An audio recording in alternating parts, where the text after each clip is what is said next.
सावधान, कभी किसी को शिष्य ना बनाए जब तक भगवत प्राप्ति ना हो जाए। ये अपनी डायरी में, अपने दिमाग में लिख लेना चाहिए।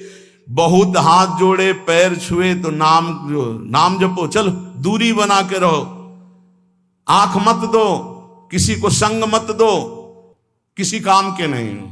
अगर तुम बैरागी हो, तुम ब्रह्मचारी हो, तुम जितेंद्री हो, तुम भगवत मार्ग में चल रहे हो, तुम्हारी वस्तु नहीं है, वो तुम्हारे सामने झुक के दे दिए। यहाँ के दाता ऐसे हैं, वो झुक के दे देते हैं, पता नहीं चलता, पैर छू के देते हैं, तुम्हें क्या पता, पैर छू के देते हैं।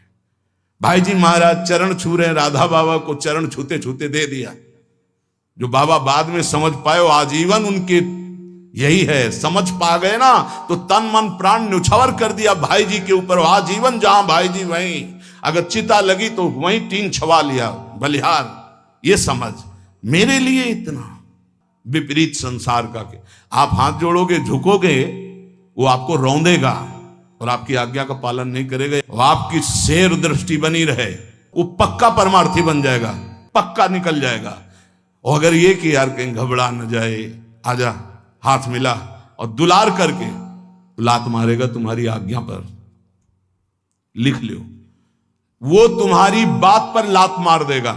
इससे शरीर पे लात मारना सहज होता है, आज्ञा पर लात मारना सबसे बड़ी बात होती है। एक गुरुजी का शरीर दर्द कर रहा था, शिष्य शरीर सेवी था, कहा बेटा आज बहुत शरीर में दर्द हो रहा है, हाथ से कुछ असर नहीं हो रहा, चढ़ जाओ शरीर पर, दबा दो। हे गुरुजी, नरक जाना है, मैं नरक भेजने की बात कहते हो, हम पैर से आपके शरीर में। अरे बोले बेटा आप जवान में लात मार दिया, पर पैर में, ये शरीर में क्या, जवान में लात मार दिया। अरे गुरु का शरीर है, चाहे पैर से दबाओ, चाहे आप कह दो यहां खड़े हो जाओ, अभी खड़े हो जाएंगे, क्योंकि मेरा शरीर थोड़ी है, तो आपका है, आप आज्ञा करें, आपको जैसे सुख मिले। मैं नहीं, संसार का विपरीत स्वरूप है। इसलिए उपासक बहुत सावधान। प्रायः बड़े बड़े महापुरुषों को यहां से रो के जाना होता है। क्यों? ये संसार की कटुता है। गड़ासा खा के जाना होता है, डंडे खा के जाना होता है, पर भगवान के भी पार्षद हारने वाले नहीं। तुम पीटोगे वो तुम्हें परम पद प्रदान करेंगे। इसीलिए सदैव उनका यश गाया जाता है, पर हृदय सदैव इस बात का पश्चाताप होता है कि इस जीव को अपनी सदगति के विषय, वो बिच्छू है, बिच्छू, वो डंक मारेगा, डंक मारेगा, उसे निकालना है। बड़ा विचित्र है। फिर ये लगता है कैसे कैसे जीव हैं, उनको सतमार्ग के लिए प्रेरित करो, उनको सतमार्ग की व्यवस्था करो, उनको सतमार्ग जीवन का जो धरोहर है दे दो, पर वो लात ही मारेंगे, वो अवहेलना ही करेंगे। कैसे कैसे कल्याण हो, कैसे परम मंगल हो, वो इस विचार में है, और उनको लगता है मैं कुछ हूं, इसी से पतन हो जाता है। तो जब तक भगवत प्राप्ति नहीं, तब तक झेल नहीं सकते संसार के भाव को। ये हम आंतरिक भाव कहते हैं, हमसे बाहरी व्यवहार तो किसी से है ही नहीं। इसलिए सावधान सब साधकों से, गृहस्थ विरक्त, आपको अवसर मिला है नहीं, बाद में आप पछताओगे। अभी दुलार मिल रहा है, निकल चलो माया से। और अगर इस दुलार की अवहेलना की तो तिनकर काल रूप में भ्राता, कुष्मादपि कोमलानी, वज्रादपि कठोराणी, ये शब्द याद रखना। अगर आज्ञा का पालन करते हो तो कुसुम से भी कोमल है हमारी सरकार, और यदि उल्लंघन करोगे तो उनके प्रीतम तिनकर काल रूप में भ्राता, तो वज्रादपि कठोराणी। फिर कह रहे हैं करुणानिधि हैं, पर की बात कहा वो सुनत नहीं। वो फिर नहीं सुनते, फिर नहीं सुनते। ध्यान रखना, अभी अवसर उन्होंने ही दिया है, संत समागम का अवसर प्रभु ने दिया है। जब द्रवै दीन दयालु राघव तो साधु संगति पाइए, बढ़िया अवसर है, निकल चलो। कथा, चर्चा, सत्संग, ये सिर्फ आपके लिए हो रहा है, ध्यान रखना। आज अवसर है, निकल चलो, हमारी बात मान लो, प्रार्थना मान लो। गुरु परोसता है सच्चिदानंद नाम, सच्चिदानंद रूप, सच्चिदानंद लीला, सच्चिदानंद धाम। क्या पसंद करोगे? इसी भांड को पसंद करोगे। ये मलमूत्र बनाने की फैक्ट्री है, चाहे जितना बढ़िया जूस डालो, चाहे जितनी बढ़िया सामग्री डालो, 6 घंटे में दुर्गंध युक्त। इससे प्यार, उसी दुर्गंध द्वार से निकले हैं, उसी मलमूत्र के भांड में पले हैं और फिर उसी में पैदा होने के लिए आचरण कर रहे हैं, फिर उसी गर्भ में जाएं, फिर उसी मलमूत्र के बीच में रहें। कैसी विवेक बुद्धि है। अगर निकाल करके नाम रूप लीला धाम में तो तुमको ये पसंद नहीं आ रहा, वही पसंद आ रहा है, वही मलमूत्र के शरीर में आ सकती। शास्त्र के वचन भगवान की आज्ञा है और उस आज्ञा पे चलोगे तो तुम्हें अनुभव होगा कि भगवान तुम्हारे अनुकूल है। वो कभी प्रतिकूल हो ही नहीं सकते, मंगल भवन है। लेकिन विपरीत आचरण करने के कारण तुम्हारी विपरीत बुद्धि अनुभव कराती कि भगवान प्रतिकूल हैं, गुरु भगवान प्रतिकूल हैं। ऐसा नहीं होता। इसलिए बहुत संभल करके, बहुत थोड़ा जीवन है और उसको अगर संभाल के निकाल ले गए तो भगवान की प्राप्ति सहज में हो गई। वो मार्ग मिला है जो बड़े बड़े योगियों के लिए भी दुर्लभ है। ये वृंदावन रस, इसमें विशेष साधना नहीं, इसमें केवल अनन्यता है। राधा राधा राधा मेरी लाडली, पार हो जाओगे। हम यहां बड़ों का अनुकरण नहीं करते, हम अपनी बुद्धि को बड़ों के उपदेश से नहीं तौलते, हम दूसरे से सलाह लेते हैं, दूसरे के आचरण देखते हैं, दूसरे की बुद्धि से चलते हैं। बड़े कौन हैं? गीता जी, भागवत जी और महाभागवत, जो गीता भागवत को अपने जीवन में धारण किए, उनकी बात नहीं। हम देखते हैं उन नीच पुरुषों की बात जो नीचता के आचरण करते हुए भ्रष्ट होते हुए जा रहे हैं, उनकी बात देखते हैं, उनकी बात सुनते हैं, उन्हीं के आचरण करते हैं। ये बातें पकड़ लोगे कभी फंसोगे नहीं। हम कभी एकांत में नहीं समझाते, अगर डांटना है तो सभा में ही डांटते हैं। बात हमारी पकड़ लेना। अगर हमसे जुड़े हो, चाहे गृहस्थ हो चाहे विरक्त हो, तब तक किसी को घास मत डालना जब तक प्रिया प्रीतम ना दिखाई दे दे। हम यहां माइक से तुम्हें कह रहे हैं, जब तक गोरे सांवले गात का साक्षात्कार ना हो जाए, अगर ना हो जाए तो जीवन में किसी को शिष्य मत बनाना। नियम लिया था कि कभी नहीं बनाएंगे, पर गुरु आज्ञा करी ऐसी। गुरुदेव की आज्ञा के आगे चाहे सैकड़ों नरक मिले, उससे कोई फर्क नहीं पड़ता। गुरुदेव की आज्ञा में हमारा जीवन चाहे जिस कोटि का हो जाए, इसका कोई फर्क नहीं पड़ता। पर हम तुम्हें आज्ञा दे रहे हैं, जब तक सांवले सरकार और गोरे चरणारविंद का साक्षात्कार ना हो जाए, ममता ना हो जाए, कभी किसी को शिष्य ना बनाना। नहीं तो उनका उद्धार होगा कि नहीं पता नहीं, लेकिन तुम्हारा नहीं होगा। ऐसा फिसलन का ये मार्ग है। उपदेश देना, शिष्य बनाना, प्रचार करना, मतलब मिट्टी में मिल जाना। और भगवत साक्षात्कार है तो फिर भुने हुए चने में चाहे जितनी खाद पानी लगा दो, कभी अंकुरण नहीं होता। ये शिक्षा पकड़ लो, ये मिलती नहीं है। उदर पूर्ति के लिए भिक्षान आधा पेट, संयम नियम पूर्वक जीवन, कम सोना, निरंतर भजन करना, भगवत साक्षात्कार जल्दी हो जाना। विश्वास कर लो। वैसे भी शास्त्रीय सिद्धांत 12 वर्ष साधना में भगवत साक्षात्कार हो जाता है। कोई भी चिंतन 12 वर्ष लगातार हो तो सिद्ध हो जाता है। ये सब माया सिद्ध है। 12 जन्म से उसी का चिंतन हो रहा है। भगवान का चिंतन 12 वर्ष कर लो तो सिद्ध हो जाओगे। ये शास्त्रीय पद्धति है, ये संतों की जय घोष है। 12 वर्ष में सिद्ध हो जाता है। भैया 50 वर्ष व्यतीत हो जाते हैं, छोटे मोटे पर निंदा, पर दोष दर्शन, पर निंदा श्रवण, ये नहीं छूट पाते। भगवत साक्षात्कार तो बहुत बड़ी बात है। बहुत ऊंची उपासना में प्रवेश हो चुका है। ये सर्वोपम उपासना है, जहां प्रिया प्रीतम के चरणारविंद के आश्रय मात्र से महाप्रेम रस का अनुभव होता है। भगवान नाम समस्त प्रकार के सुखों को देने वाला है, महाप्रभु चैतन्य देव कहते हैं। पर यदि आप भगवान नाम का जाप भी करते हैं और किसी वैष्णव के मन को दुखा दिया है, तो चाहे जितना जाप कर लें वो आपको आनंद प्रदान नहीं करेगा। महाप्रभु की बात। नाम जापक नाम के प्रभाव से, भगवान की कृपा से महात्माओं का संग प्राप्त करता है। यह पहली कृपा होती है। महात्माओं की कृपा से नाम निष्ठा प्रकट होती है। नाम जप की बहुत जोर की निष्ठा होती है। सावधानी ये रहे कि किसी भी महात्मा के प्रति, भगवत प्रेमी के प्रति अपराध न बन जाए।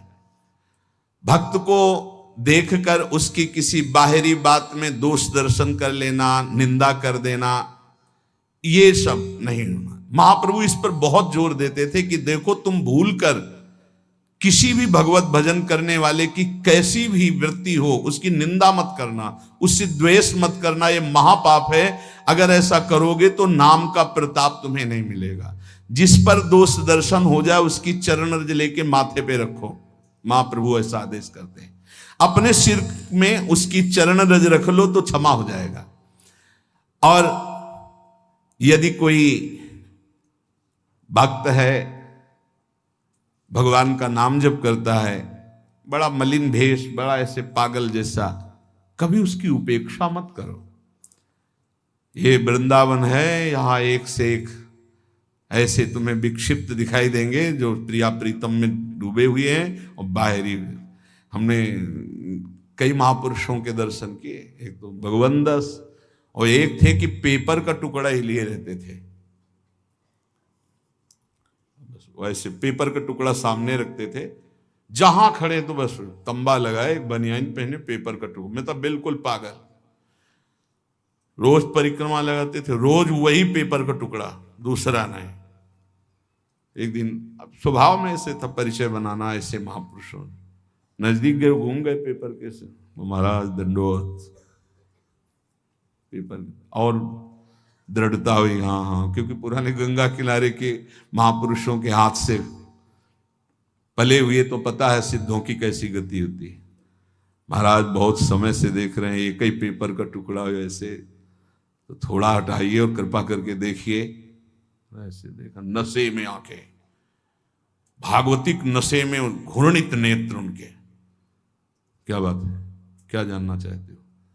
वो जानना नहीं चाहते, जानना तो ठीक है, लेकिन हम आपके दर्शन करना चाहते थे, ये क्या लीला है। तो उनका जगत से बचने के लिए साधु को कोई न कोई बाहरी ऐसी लीला रखनी चाहिए जिससे आकर्षण ना हो। बस इतने जानना था, आप मस्त रहिए। एक महात्मा को देखा 5 जगह से बाल कटे हुए, ट्रांजिस्टर रखा हुआ, ऐसे गोद में ट्रांजिस्टर, तमाल के नीचे यहां जो गोरे दाऊ की कुंज है इसके आगे, जब देखे तब बैठ, कच्चा परिक्रमा मार्ग था।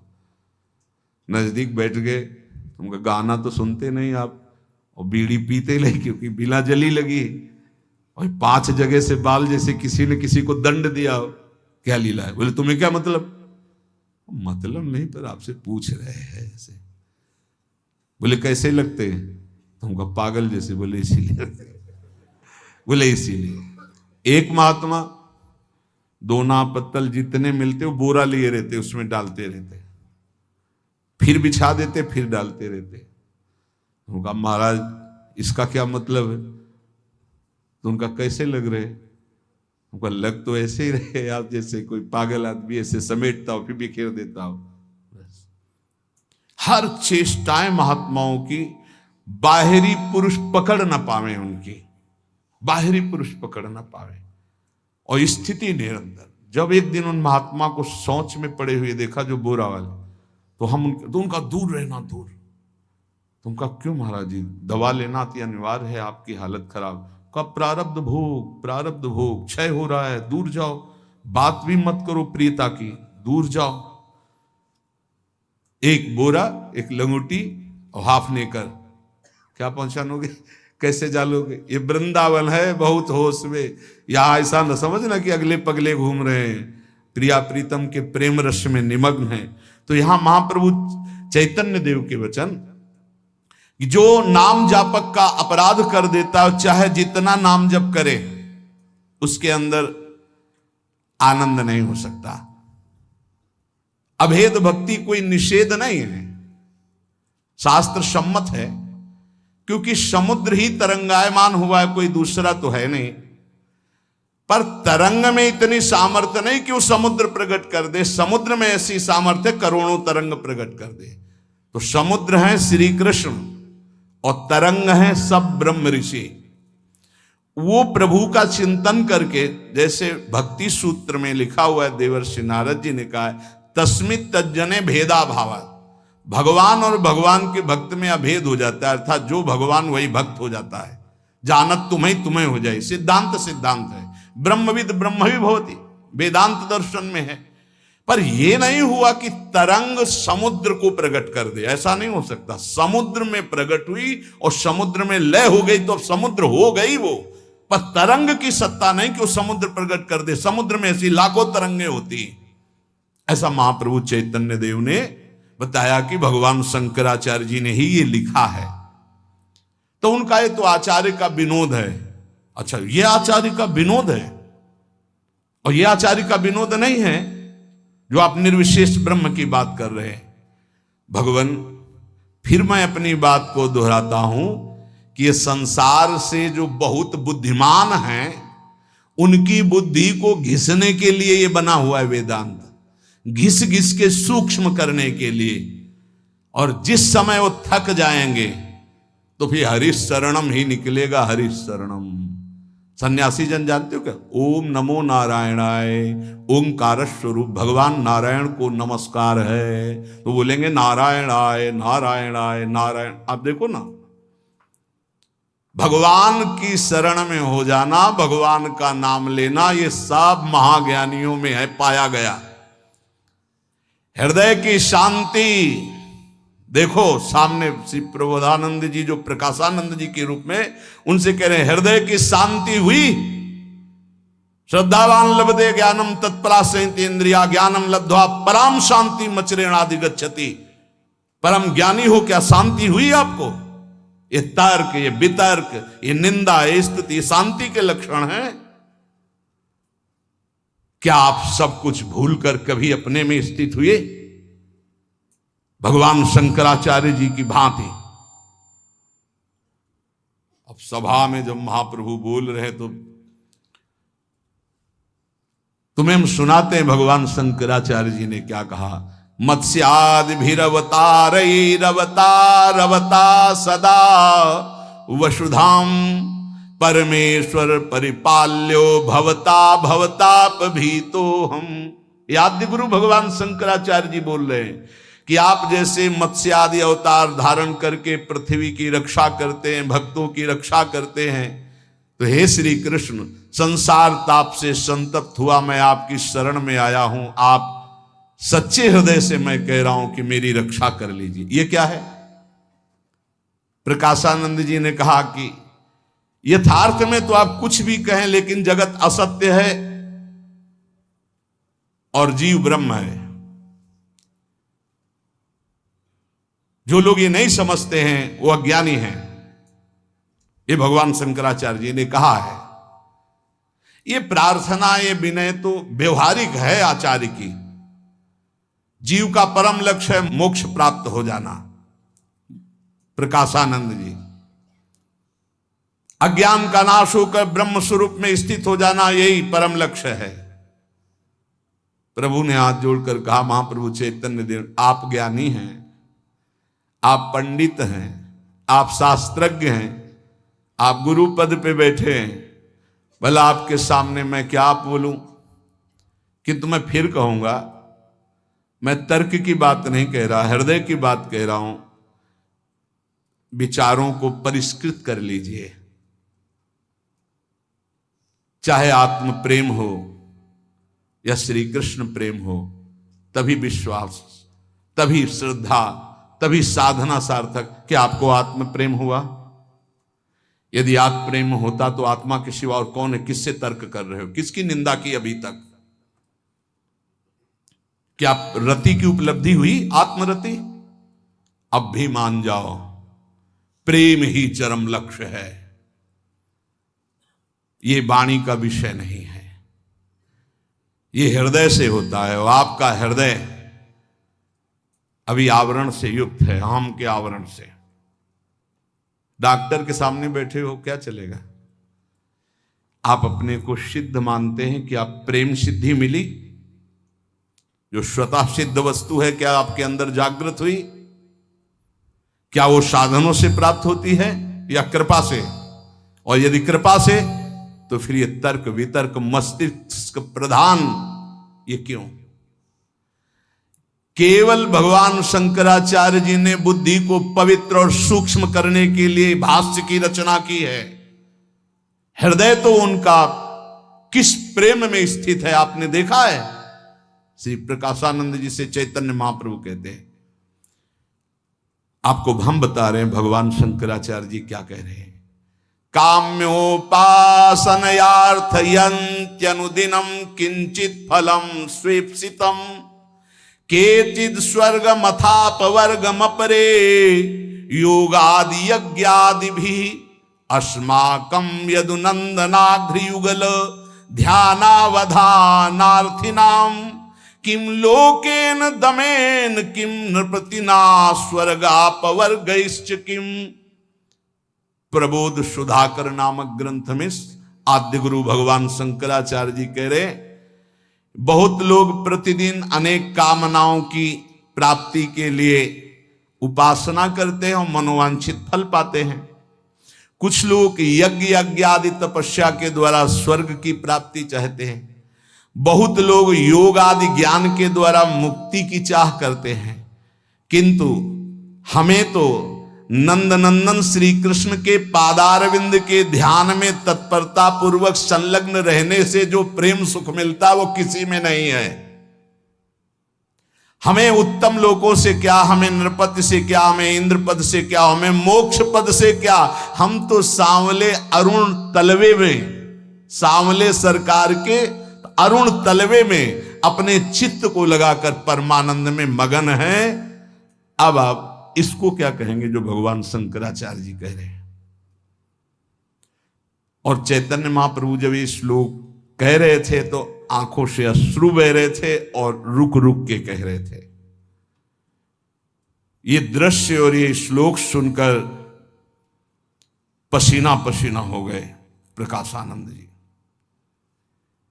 और महाप्रभु तो हा कृष्ण भावावेश एकदम आ गया। उनके निज जन थे, कोई सभा में अब हिम्मत नहीं कि एक शब्द बोल सके। प्रकाशानंद जी पसीना पसीना हो रहे, आश्चर्यचकित हो रहे। अब उठे और जो उनको पंखा डुलाया जा रहा था उससे पंखा लिया और महाप्रभु के स्वयं ऐसे ये सब सन्यासी देखकर आश्चर्यचकित हुए कि जो परास्त्र करने के लिए तर्क कर रहे थे वही सेवा में। सभी सन्यासी प्रकाशानंद जी की ये दशा देख करके आश्चर्यचकित हो गए। इतना कट्टर सन्यासी वेदांती और सेवक थे, कह देते हवा करो, लेकिन पंखा ले लिया और स्वयं महाप्रभु चैतन्य देव के जे ही वो हवा कर रहे थे तो जो महाराष्ट्री ब्राह्मण महाप्रभु से नाचने लगे, हरि हरि हरि श्री हरि। बड़ी कृपा हो गई, कृपा हो गई, क्योंकि निंदा करते थे, आज पंखा कर रहे हैं।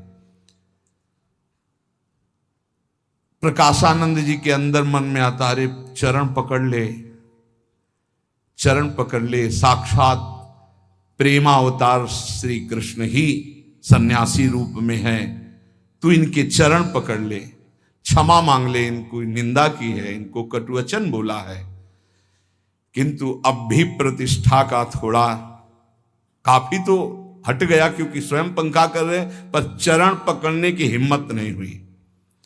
हृदय से बार बार चरणों की तरफ देखते मन आता कि दौड़ के लौट जाऊं, पर फिर शिष्य है ना, बहुत ही प्रतिष्ठा बहुत ही खतरनाक होती है। तो बड़ी कृपा है बड़े महापुरुष की कि इतना बड़ा किला प्रतिष्ठा का टूट गया नहीं, बहुत बड़ा आवरण है। लोक लज्जावश समाज के बस चरण तो नहीं पकड़ पाए, पर हृदय टूट गया। महाप्रभु कृष्ण कृष्ण कृष्ण, फिर बाह्य शुद्ध हुई और हाथ जोड़ा और एकदम खड़े हो गए और वहां से चल पड़े। प्रकाशानंद जी थोड़ी देर बाहर तक छोड़ने गए और चरण चिन्हों को देखते रहे। और जब सब सन्यासी इधर उधर हुई तो चरण रज लेके कि अब इससे तो वंचित ना हो, चरण रज जेव ही लगाई, बांध टूट गया। अंदर गए और कमरा बंद कर लिया मठ का, और रोने लगे कि हे श्री कृष्ण, हम पर कब कृपा होगी, ये कब हमारा ज्ञानाभिमान प्रतिष्ठा, कब हमारी ये नष्ट होगी। प्रभु मुझे निकालो इस प्रतिष्ठा और ज्ञानाभिमान से। गौरांग महादेव दो हैं, गौरांग महाप्रभु और महादेव स्वरूप प्रकाश, मानो हरिहर का आज स्वरूप प्रकाशित हो गया। जैसे भगवान शिव श्री कृष्ण के चिंतन में मगन रहते हैं, ऐसे श्री हरि भगवान शिव की आराधना करते हैं। तो दैन्य भाव से मानो महाप्रभु श्री कृष्ण रूप में गए, तो महादेव स्वरूप में अब इस समय प्रकाशानंद जी श्री कृष्ण विरह में तड़पने लगे अंदर। गौरांग और महादेव दोनों स्वरूप है। जो ब्रह्म स्वरूप है वो साक्षात शिव है। ऐसा नहीं कि छोटी मोटी कोई स्थिति के महापुरुषों प्रकाशानंद जी, नहीं तो कब का परास्त कर देते सार्वभौम भट्टाचार्य जी। ऐसे विद्वान सार्वभौम भट्टाचार्य जी कि एक आचार्य प्रणाली का ग्रंथ कहीं दूर देश में था जो वो कभी किसी को देते ही नहीं थे। तो कहा हमको कुछ दिन के लिए दे दो, हम प्रतिलिपि बना दें हाथ से। उस समय मशीनें तो थी नहीं, तो उनका नहीं दे सकते। बोले एक बार सुना दो। हाँ बोले सुना सकते हैं। जैसे जैसे सुनाते गए वैसे वैसे अंदर दिमाग में पूरा ग्रंथ याद करके आए, महाप्रभु को सुना दिया था। इतने प्रवीण बुद्धि के, तो भला वो क्यों ना प्रकाशानंद जी को परास्त कर देते। नहीं, वो अद्भुत शैव निष्ठा को, ब्रह्म निष्ठा को प्राप्त थे। पर प्रेम तो प्रेम है, प्रेम का एक अद्भुत प्रभाव होता है जो किसी को भी परास्त कर सकता है। जब भगवान को अधीन, अजित को जीत लिया तो और कौन बात। अजित को कोई जीता तो प्रेम नहीं। भगवान का एक नाम है प्रेमाधीन। उस दिन से प्रकाशानंद जी का मन आम ब्रह्मास में से खसक गया और बार बार अंदर हे श्री कृष्ण कृपा करो, हे श्री कृष्ण कृपा करो, ऐसे होने लगा। बीच बीच में रोने लगे। कभी जीवन में आंसू नहीं आते सन्यास में, ध्यान रखना। अब रोना शुरू हुआ। उन्हें कुछ अच्छा नहीं लग रहा था। वेदांत की सारी बातें, ग्रंथ सब मानो काटने को दौड़ रहे हों। शिष्यों की तरफ देखते तो ऐसा लगता मानो हमें बंधन में डाल दिया गया। कब भागूं यहां से, उनका मन ऐसे। कब मैं महाप्रभु चैतन्य देव के चरणों में जाके गिर जाऊं एक बच्चे की तरह, कह दूं कि मुझे संभाल लो। अब वो अनुपम रूप माधुरी श्री कृष्ण की उदय होने लगी उनके हृदय में, क्योंकि पवित्र हृदय कोई साधारण महात्मा है। अब तो जैसे जैसे रूप प्रकट होने लगा, भारी विकलता होने लगी। अब लगा कि ऐसे महापुरुष का जिनका दर्शन संभाषण श्री कृष्ण रूप माधुरी में मुझे आसक्त कर दिया, उनकी मैंने निंदा की, उनकी अवहेलना की। एक बार उनके चरणों में पड़ के रोऊं, क्षमा याचना करूं, पर कैसे कैसे करूं, कैसे उनके चरणों में पड़ूं। रो पड़े और निकल पड़ा, हे चैतन्य देव मुझे अपने चरणों में स्वीकार करो। ये कृपा, कृपा है। प्रभु कहते हैं कि कोई भी वैष्णव अपराध करने वाला हो, चाहे वो महादेव जी के समान वैभव क्यों न रखता हो, मैं कहता हूं कि वो तत्काल मेरी दृष्टि से त्याज्य होगा और उसका समस्त भजन फल क्षीण हो जाएगा। चैतन्य महाप्रभु श्रीवास ने कहा, प्रभु अपराध का विमोचन का उपाय भी तो होना चाहिए। अगर अपराध बन जाए, प्रभु ने कहा जिसके प्रति अपराध हुआ है उसकी चरण धूलि माथे पे रख के उससे प्रार्थना की जाए और वो वैष्णव क्षमा कर दे, तभी क्षमा होता है, अन्यथा वैष्णव अपराध क्षमा ही नहीं होता। ये बात बड़ी भयावह है और इसे ध्रुवदास जी ने भी सिद्धांत विचार लीला में 42 लीला में कहा है कि भक्तन के अपराध सो डरपत रहो। ये अपराध ऐसो है कि वज्र की लीक है, इसके मिटाने का कोई उपाय नहीं। वही वैष्णव क्षमा कर दे तो क्षमा कर दे। समर्थ होते हुए भी हरिराम व्यास जी असमर्थ हो गए, केवल जरा सा वैष्णव अपराध। समर्थ होते हुए भी रूप गोस्वामी जी की लीलांतर ध्यान हो गई। एक वैष्णव को व्यर्थ में कल्पना से उसे दुख हो गया।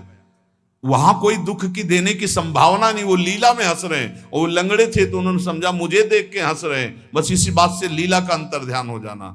तो आप महाप्रभु चैतन्य देव की जो महिमा, जो उनके भक्तों के, उनके पार्षदों के आप चरित्र सुने, उसका चिंतन करें। और आखिरी बात महाप्रभु की कि चाहे जितना कोई नाम जापक हो, यदि वैष्णव अपराध करेगा तो चाहे महादेव जी के समान ज्ञान और वैभव हो, वो नष्ट हो जाएगा। इसलिए श्रीपाद ने भी यहां वर्णन किया बार बार कि धाम में रहते हुए धामी जनों का कोई अपराध न बने, कोई नाम जापक का अपराध न बने। तो जैसे भी हो, जितना भी नाम जप करते हो, प्रभु हमारे बड़े कृपालु, आपकी आध्यात्मिक उन्नति होगी, आप सुखपूर्वक जीवन व्यतीत करेंगे, आप सुखपूर्वक भगवत धाम की यात्रा करेंगे। इसलिए नाम जपते हुए, सबके चरणों में प्रणाम करते हुए सावधानी पूर्वक जीवन व्यतीत करें। जो संतों के उपदेश हैं वो केवल तुम्हारे मंगल के लिए है। जो संतों का प्यार दुलार है केवल हरि की कृपा से मिलता है। तुम्हारे में कोई सद्गुण नहीं कि तुम्हें कोई प्यार कर रहा है, ये हरि की कृपा है। ऐसा सोचकर रो कि हमें संत प्यार करते, हमें गुरुजन प्यार करते। कौन यहां सब स्वार्थ से आसक्त कोई प्यार किसी को करता है? वासना का खेल कोई प्यार है? संत गुरुजन शास्त्र सम्मत जो तुम्हारे को उपदेश करते, इसे प्यार समझो। तुम्हें जो डांट लगती, जो तुम्हारा तिरस्कार होता है, इसे प्यार समझो। अगर ये प्यार सह गए तो प्रेम को प्राप्त हो जाओगे। नाम जपते हुए सावधानी पूर्वक नाम को बढ़ाइए, नाम को बचाइए और नाम को पचाइए। नाम जापक से कोई अहंकार भरे वचन, कोई अहंकार भरी चेष्टा, कोई दोष दर्शन, कोई निंदा, ये ना होने पावे। बहुत सावधान रहोगे तो जीवन मंगलमय हो जाएगा। शेष चर्चा आगे। श्री राधा वल्लभ लाल।